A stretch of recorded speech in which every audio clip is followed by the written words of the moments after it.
नमस्कार शेतकरी मित्रांनो. सोयाबीन शेती आज एका कठीण वळणावर उभी आहे. कमी उत्पादन आणि वाढता खर्च यामुळे आपण काळजीत आहात का? कधी बियाणं उगवत नाही तर कधी अतिवृष्टीमुळे पीक हातातून जातं. पण आता निराश होण्याची गरज नाही. ज्ञान आणि पद्धत बदलली तर आपण आपल्या शेतीचं नशीब बदलू शकतो. चला जाणून घेऊया सोयाबीन उत्पादनाची ही त्रिसूत्री. पहिली पायरी आहे उगवण क्षमता चाचणी.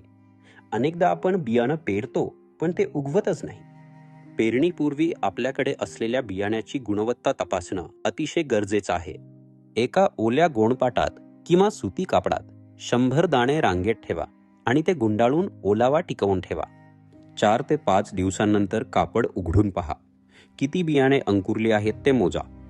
जर 70 पेक्षा जास्त बियाणे उगवले तरच ते बियाणं पेरणीसाठी योग्य समजावे. यामुळे आपला खर्च आणि वेळ दोन्ही वाचते. दुसरी महत्वाची पायरी म्हणजे बीज प्रक्रिया.